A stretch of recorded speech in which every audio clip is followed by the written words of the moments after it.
कब किसको क्या कहते हैं, नाम दोगे को कॉलम मैच करने के आ सकता है, कौन किसमें से क्या है, या फिर पूछ सकता है which are the modification of stem, stem के मॉडिफिकेशन कौन कौन से हैं, ट्यूबर है कि नहीं है, राइजोम है, आपका कॉम, आपका पूछा टेंडल्स, थॉर्न, फाइलोक्लेट, तो आपको मालूम चल जाएगा ये सभी स्टेम की ही मॉडिफिकेशन है,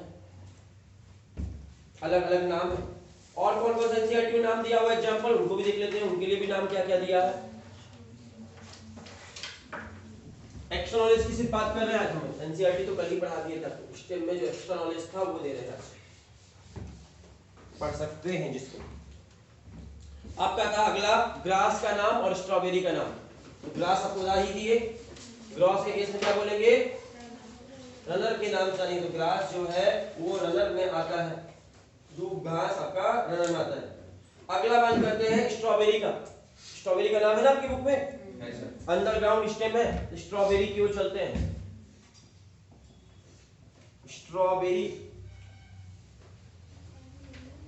ठीक है। और कौन सा बात है आपकी बुक में, और कौन सा नाम है, नाम सारे लिख लेते हैं पहले इधर पे। मिंट का नाम है, जैस्मिन का नाम है, और किसका नाम लिखा हुआ आपके एनसीईआरटी बुक में, जैस्मिन का नाम है, उसका बाद कौन सा नाम छूट रहा है आगे, पिस्टिया, हाँ अगला नाम है पिस्टिया, आइकॉर्निया,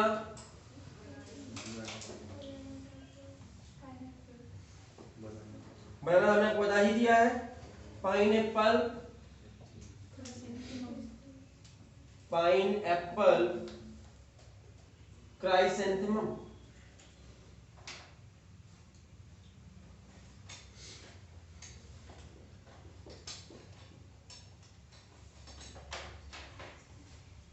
और कोई छूट रहा है, बस इतने ही नाम दिए हुए हैं, इनके बारे में भी पढ़ लेते हैं, इनको किसको क्या बोल सकते हैं हम। तो आप याद रखिए स्ट्रॉबेरी के केस में याद रखिए, स्ट्रॉबेरी के लिए एक वर्ड है, स्पेशल वर्ड यूज किया गया है स्ट्रॉबेरी और जैस्मिन के लिए, स्टोलन, स्ट्रॉबेरी और जैस्मिन के लिए, स्ट्रॉबेरी और जैस्मिन इन दो प्लांट के लिए स्पेशल वर्ड यूज किया गया है stolon, STOLON, stolon word use करते हैं। इस वर्ड का यूज स्टोलोन वर्ड से जानते हैं, ठीक है ना। आपका अगला बात बोले, आपका और कौन छूट गया है, मिंट है, पाइनएप्पल है और क्राइसेंथेमम है। ये मिंट हो गया आपका, क्राइसेंथेमम हो गया और ये पाइनएप्पल हो गया। इन तीनों प्लांट्स के लिए एक अलग वर्ड यूज किया गया है, इन तीनों प्लांट के लिए सकर वर्ड यूज करते हैं, सकर। किस प्लांट के लिए, मिंट के लिए, पाइनएप्पल के लिए और क्राइसेंथेमम के लिए सकर वर्ड यूज करते हैं। बचा एक और, क्या बचा, पिस्टिया और आइकॉर्निया। तो पिस्टिया और आइकॉर्निया के लिए कौन सा वर्ड यूज करते हैं, जल्दी देख लेते हैं। तो पिस्टिया और आइकॉर्निया पानी में रहते हैं, ठीक है, और पानी में रहते हैं और पानी में रहकर रनर जैसा ही काम करते हैं। रनर यहाँ पढ़ाया था आपको, सेम टू सेम है, इसलिए एक्वेटिक रनर भी बोलते हैं उनको, एक्वेटिक रनर, पानी में रहने वाले रनर। या इनके लिए एक वर्ड यूज होता है ऑफसेट, इन दोनों के लिए वर्ड होता है ऑफसेट, एग्जाम में आ सकता है, ये बहुत इंपॉर्टेंट ऑफसेट, ऑफसेट, या इसको एक्वेटिक रनर भी बोल सकते हो, एक्वेटिक रनर। ऑफसेट ज्यादा अच्छा वर्ड है, ठीक है, एक्वेटिक रनर भी बोल सकते हो। ये एग्जाम में आ सकता है क्योंकि आपके 2-3 बार एनसीईआरटी में वर्ड यूज किया है अलग अलग चैप्टर में। और भी चैप्टर में आइकॉर्निया आपको बताता है कि आइकॉर्निया में ऑफसेट होता है, OFFSET, ऑफसेट। सारे प्लांट्स का मैं आपके सामने लिस्ट बनाकर लिख दिया किसमें कौन सा होता है। ज्यादा कंफ्यूजन हो रहा है क्या, ये मिनट को यहाँ उठा देंगे, सही कंफ्यूजन कम हो जाएगा उनके पास, ज्यादा पास लग रहा तो मिनट को लाकर नीचे रख देंगे तो सब पास पास हो जाएगा। मिनट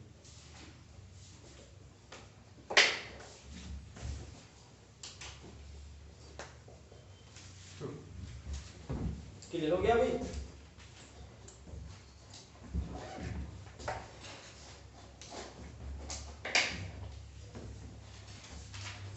कोई समझ में ना आया हो अभी तक, जितने भी बताए हैं आपको, तो पूछो जल्दी से। समझने का ऐसे कुछ पढ़ाए नहीं, समझाए हैं नहीं हम आपको, कल जितना पढ़ाए थे बस उसको टर्मिनोलॉजी दे दिए, टर्म दे दिए, किस केस में किसको क्या कहेंगे। अगर आपसे क्वेश्चन पूछ ले आपको फंसाकर तो जल्दी आंसर देना, फंसाने की कोशिश करेंगे हम आपको। स्प्रेड टू, देखना नहीं बुक में, अपने दिमाग को यूज करके बोलना answer. Spread to new niche and when older part die new parts are form. Option आपको दे दे, ऑप्शन दे क्या? ऑप्शन है आपके पास स्टोलन, ऑफसेट, सकर। क्या ऑप्शन? स्टोलन चलेगा, या फिर एक और ले सकते थे रनर। इसका आंसर था स्टोलन एंड घास में ऐसा होता था और किसमें होता था? स्ट्रॉबेरी में। नेक्स्ट पूछते हैं, नेक्स्ट क्वेश्चन पूछते हैं, बिना देखे बोलना। Cylinder lateral branch arise from the base of the main axis and after growing airly for some time the arc downward to touch the ground। क्या आंसर होगा इसका? किसका आंसर क्या होगा?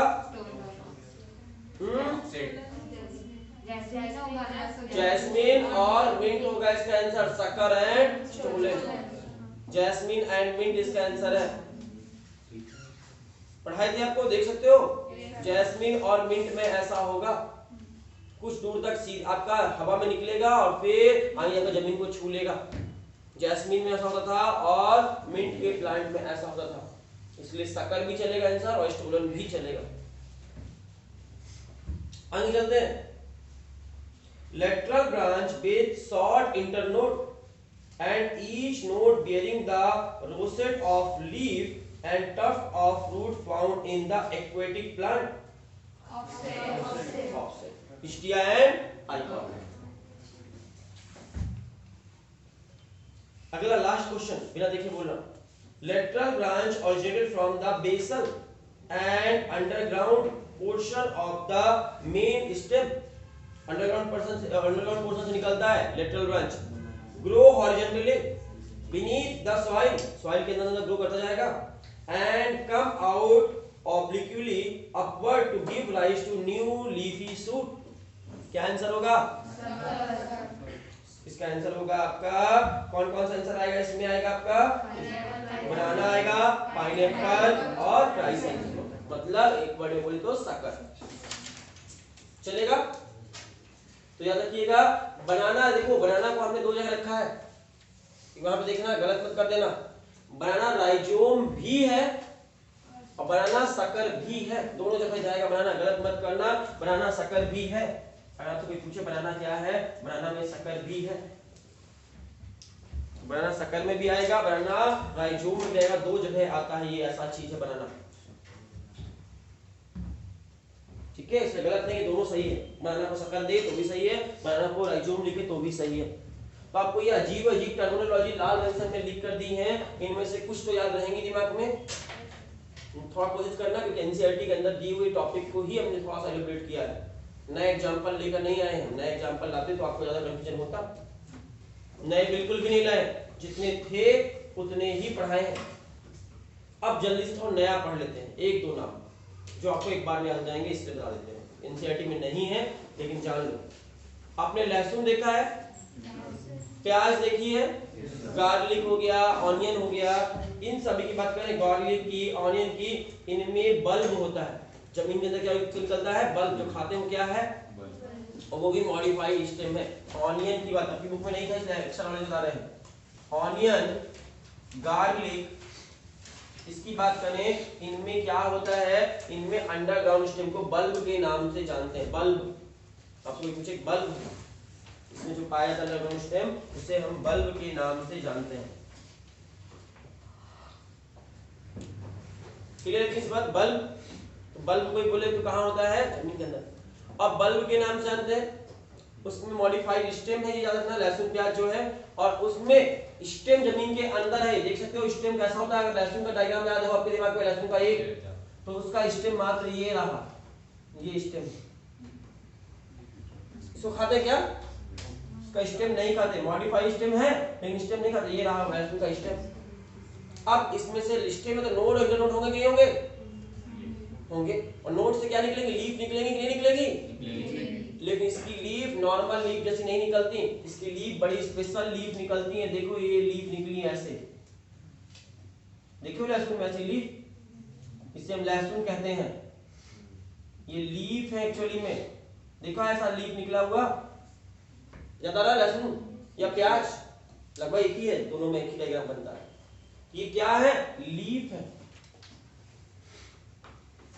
ये उसकी लीफ। जमीन के अंदर लीफ उगती है किसी प्लांट में? हाँ, लहसुन में, प्याज में, जमीन के अंदर उगती है लीफ। लहसुन का ये पूरा क्या है, बल्ब है, और बल्ब है, बल्ब में नीचे की वजह से क्या था, स्टेम था, डिस्क लाइक स्टेम था। और उस डिस्क लाइक स्टेम में आपके चारों तरफ क्या लगी हुई है, नोड है। नोड से क्या निकलेंगी, लीफ निकलेंगी। कौन सी लीफ निकलेंगी, फ्लैसी लीफ, मोटी मोटी लीफ होती, रस भरी हुई लीफ होती, इसको कौन सी लीफ बोलते हैं, फ्लैसी लीफ।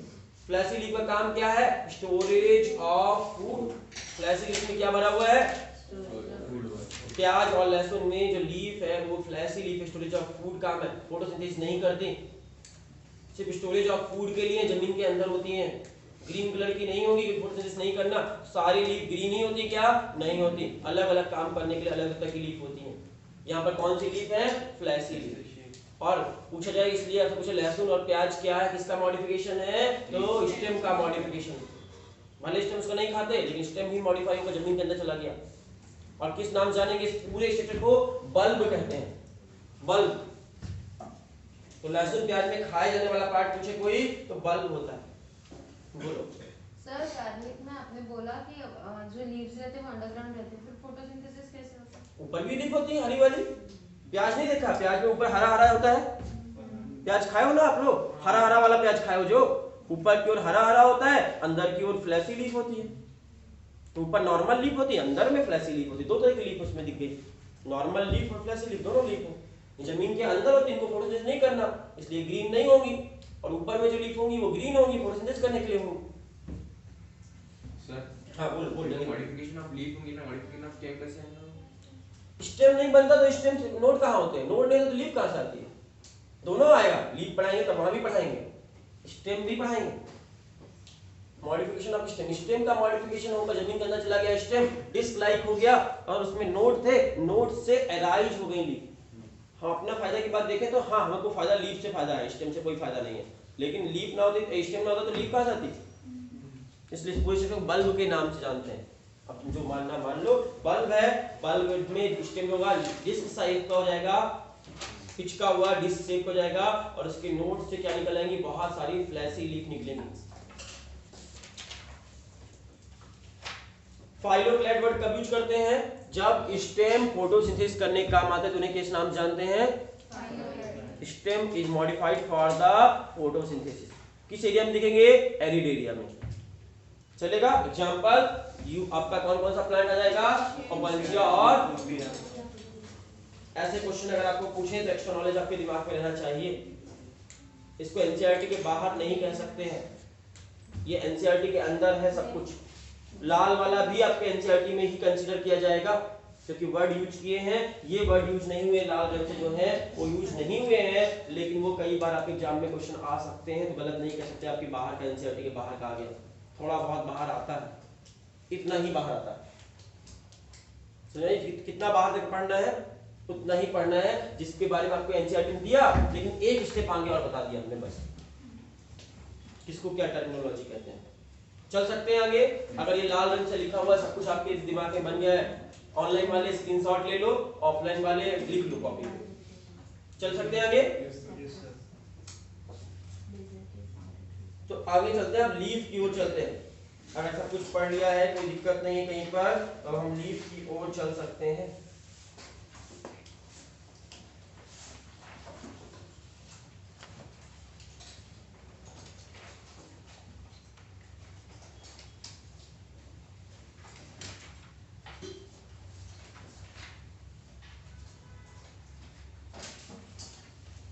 अच्छा, डायग्राम तो आपने देख ही लिए होंगे, दिखा दें आपको डायग्राम, स्टेम का डायग्राम देख लो। पहला डायग्राम है जिंजर का, एनसीईआरटी बुक में, दूसरा जमीन का, तीसरा पोटैटो का। ये तीनों किसके लिए मॉडिफिकेशन है, modification for the storage of food. B diagram जो दिख रहा है उसमें देखो axillary bud modified to tendril, tendril में बर्ड कन्वर्ट हो गई। ये किसका मॉडिफिकेशन किस लिए हुई? फॉर द सपोर्ट के लिए। तीसरा देखो बोगनविलिया का डायग्राम बना हुआ है, उसमें कांटे निकल आए हैं बोगनविलिया के प्लांट में, किस लिए? प्रोटेक्शन के लिए। और लास्ट डायग्राम देखो आपका जो एनसीईआरटी बुक में बना हुआ है, root arises from the node, हर नोड से रूट निकल आई है, ये किस लिए? बच्चे पैदा करने के लिए, रिप्रोडक्शन करने के लिए। ये इस तरह 4 डायग्राम बने अलग अलग पर्पस से स्टेम के मॉडिफिकेशन हुए हैं। ये मॉडिफिकेशन ऑफ स्टेम है और इसके साथ आपका स्टेम पूरी तरह से कंप्लीटली खत्म हो गया। एक्स्ट्रा नॉलेज, एनसीईआरटी नॉलेज, सारा नॉलेज हमने क्लियर कर दिया। ये बर्ड आप फैमिलियर हो गए इस बर्ड से, tuber, rhizome, corm, bulb, tendril, thorn, phylloclade, stolon, offset और सकर, ये सभी स्टेम के मॉडिफाइड फॉर्म है। चलेगा आगे और सारे एग्जांपल ये एनसीईआरटी के एग्जांपल है, इसलिए ढंग से पढ़ लेना। कल संडे है, मंडे को हम ओरल टेस्ट लेंगे जहां तक आपका ये मॉडिफिकेशन पढ़ा दिए हैं। शुरू के 5 या 10 मिनट, 5 से 10 मिनट ओरल टेस्ट होगा, उसके बाद पढ़ाएंगे, ठीक है। इसलिए ये मत करना एब्सेंट मत हो जाना, एब्सेंट हुए तो लॉस हो जाएगा, बाकी के आपके 50 मिनट का लॉस होगा। 10 मिनट क्वेश्चन पूछेंगे, 50 मिनट पढ़ाएंगे, इसलिए दोनों केस में एब्सेंट मत होना। नहीं बताओगे तो क्या होगा? कुछ नहीं होगा, बस हो गया, बैठ जाओगे, बैठा देंगे, बुरा लगेगा हमको, तुमको भी बुरा लगेगा नहीं बता पाओगे तो बुरा ना लगे, इसके लिए पढ़कर आना, एब्सेंट मत होना। मंडे को 10 मिनट टेस्ट ओरल, 50 मिनट की स्टडी। आगे बढ़ते हैं लीफ। लीफ की बात करेंगे अगर हम, तो लीफ का ऑरिजिन कहां से होता है? जल्दी से बताना, पढ़ा चुके हैं। स्टेम के नोड से निकलती है लीफ हमेशा, ठीक है, स्टेम के नोड से निकलती है। आपके एनसीईआरटी का ये डायग्राम खोल लो जल्दी से, ये वाला पेज खोल को, वहां एक डायग्राम बना हुआ है, वहां पर देखने की कोशिश करो, समझने की कोशिश करो एक करके। तो लीफ में कितने पार्ट होते हैं? लीफ का वो पार्ट देखो यहाँ पर, लीफ का वो पार्ट जो फोटोसिंथेसिस करने काम आता है, जिसको आप लीफ समझते हो एक्चुअली में, उसे एक्चुअली में क्या नाम जानते हैं? लेमिना कहते हैं। लेमिना जो पार्ट आपका लीफ का फोटोसिंथेसिस करने के लिए काम आता है, मान लो लीफ है, ये पार्ट जो इसका फोटोसिंथेसिस जिस पे लाइट पड़ती है उसे लेमिना कहते हैं। और ये पार्ट जो है किसी किसी डंडी से लगा हुआ होता है, उस डंडी को क्या कहते हैं? पेटियोल्स के नाम से जानते हैं, पेटियोल्स के नाम से जानते हैं। कोई कुछ पेटियोल्स का होता है डंडी जिससे लीफ कनेक्टेड होती है। और तीसरा जहां से कनेक्टेड है स्टेम से, स्टेम में कौन से पार्ट से कनेक्टेड होगी? नोट वाले पार्ट से, तो जहां से कनेक्टेड होगी उसको लीफ बेस कहेंगे। 3 ही पार्ट होते हैं एक लीफ में, सिर्फ 3 पार्ट, बाकी लोग अभी भूल जाओ। एक लीफ में कितने पार्ट होते हैं? कोई पूछेगा 3 पार्ट। जहां से वो प्लांट से कनेक्टेड होती है लीफ, उसे वो लीफ बेस कहते हैं। डंडी जिसकी मदद से कनेक्ट होती है उसे पेटियोल्स कहते हैं, और वो पार्ट जहां से फोटोसिंथेसिस होता है उसे लेमिना कहते हैं। तो एक लीफ में कितने पार्ट होते हैं? कोई पूछे 3 पार्ट। कौन कौन से? लेमिना, लीफ बेस और पेटियोल, ठीक है। लीफ बेस और लेमिना को कनेक्ट करने का काम किसका है? पेटियोल। फोटोसिंथेसिस करना किसका काम है? लेमिना का। और लीफ बेस का काम है connect the plant to the leaf, plant और लीफ को कनेक्ट करना। सर स्टोमेटा का रेगुलेशन भी लीफ बेस ही करता है? नहीं, हम इनको बताएंगे, उसके बारे में पढ़ेंगे। लीफ बेस समझ में आ गई थी 3 बात। लीफ बेस का काम है जोड़ कर रखना। लेमिना जो है, लेमिना आपकी लाइट में रहे, जिधर से लाइट उधर रहे, इसको मुड़ना है लेमिना को, तो लेमिना किसकी मदद से मुड़ेगा? आपके पेटियोल से काम मदद करेंगे, हिलने डुलने में मदद करेंगे। फ्लेक्सिबल नेचर के होते हैं, हिलने डुलने में मदद करते हैं। इसको मुड़ना है, लीफ को इधर मूव करना, इधर मूव करना, तो किसमें से हो गया? हवा चलने पर लीफ हिलती है, ठंडी होने के लिए, अपने आप को कूल करने के लिए। तो कौन सा पार्ट इसमें मदद करता है? पेटियोल। पेटियोल ना तो हिल ना पाती वो। और लेमिना का काम क्या है? लाइट को एब्जॉर्ब करना, फोटोसिंथेसिस करना। तो लेमिना में ही फोटोसिंथेसिस होती है, लेमिना में ही स्टोमेटा होते हैं। और गार्ड का काम है कंट्रोल करना, स्टोमेटा को खोलना और बनना। स्टोमेटा की ओपनिंग और क्लोजिंग को कंट्रोल करना किसका काम है? गार्ड सेल का, जो स्टोमेटा के चारों तरफ होता है। लीफ बेस का काम है इसको कनेक्ट करके रखना। जहां पर लीफ बेस होगा तो वहां वाले भाग को देखेंगे, लीफ बेस को देखें, तो लीफ बेस वाले पार्ट से कुछ स्ट्रक्चर बाहर निकल कर आते हैं। जहां पर लीफ बेस है, मान लो ये देखते हैं डायग्राम को, ये लगा था स्टेम था, ये स्टेम का नोड था, नोड वाले पार्ट से ये देखो आपके लीफ निकाल कर देते हैं हम, नोड वाले पार्ट से ये आपकी डंडी निकली, डंडी का नाम, और जहां से डंडी कनेक्टेड इस जगह का नाम, और इसका नाम लेमिना। क्लियर इस बात? अब देखेंगे लीफ बेस वाले पार्ट से, लीफ का जहां पर बेस है वो वाले पार्ट से कुछ स्ट्रक्चर निकल कर आता है। दो ऐसे स्ट्रक्चर निकलते हैं, और जो ऐसे स्ट्रक्चर निकलते हैं इन्हें हम क्या कहते हैं, स्टिप्यूल्स के नाम से जानते हैं। कितने निकलते हैं स्टिप्यूल्स? दो। जनरली दो निकलते हैं। दो स्टिप्यूल्स निकले हुए होते हैं, एक लीफ से चारों तरफ, एक लीफ से दो स्टिप्यूल्स निकलते हैं, हर लीफ के तरफ बगल से दो स्टिप्यूल्स निकलते हैं। ये पेपर जैसे पतले से होते हैं, एकदम पतले से। देखना ध्यान से लीफ को, कोई कोई लीफ में दिखेगा, इजीली दिखता है, सब में तो नहीं दिखेगा लेकिन कुछ में आराम से दिख जाएगा। स्टिप्यूल्स कहते हैं निकले हुए भाग को। और इसके एक्जिल वाले पार्ट से, लीफ के एक्जिल वाले पार्ट से आपको क्या निकलते हुए दिखेंगे, बड निकलते हुए दिखेंगी। और इन बड को कौन सी बड कहेंगे? एक्सिलरी बड कहेंगे। देखना यहाँ से एक बड निकलती हुई दिखेगी छोटी सी, इस बड का नाम एक्सिलरी बड। एक्जिल से, लीफ के एक्जिल से एक बड निकलती हुई दिखती है, उसको एक्सिलरी बड कहते हैं। और एक्सिलरी बड बड़ी हो जाएगी तो ब्रांच निकलती है। नई नई ब्रांच प्लांट में कहां से निकलती है? एक्सिलरी बड के बड़े होने से। और एक्सिलरी बड बड़ी हो गई तो उसको क्या बन जाएगा, एक नया ब्रांच बना देगी। तो प्लांट्स में ब्रांचिंग जो होती है, मान लो ये प्लांट सीधा जा रहा था, ये एक्सिलरी बड बड़ी हो गई, और एक्सिलरी बड बड़ी हो गई तो इधर की ओर एक ब्रांचिंग हो गई, इसकी ब्रांच निकाल देगी इधर। देख पा रहे हो? एक्सिलरी बड बड़ी होकर नई नई ब्रांच निकालती है। तो न्यू ब्रांच का फॉर्मेशन कहां से होता है? एक्सिलरी बड से। एक्सिलरी बड कहां होगी? एक्जिल ऑफ द लीफ के एक्जिल से निकल रही है, इसलिए इसका नाम हो गया एक्सिलरी बड।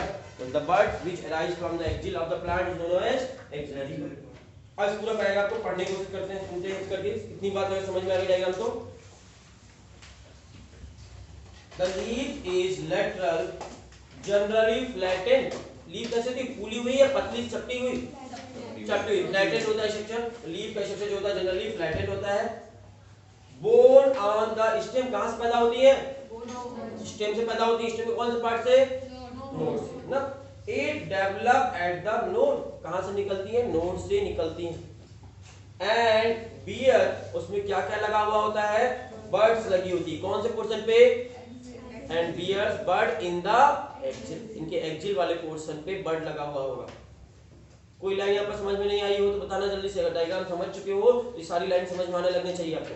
शुरू से एक बार और पढ़ें। पहले लाइन कहता है लीफ जो जनरली फ्लैटेंड होती है, चपटी होती है।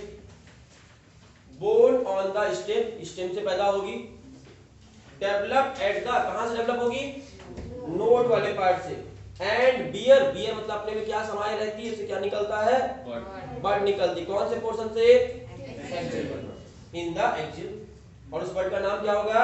Axillary bud. अगले कहता है the axillary bud later develop into the branch. Axillary bud से बाद में भविष्य में क्या बनेगा?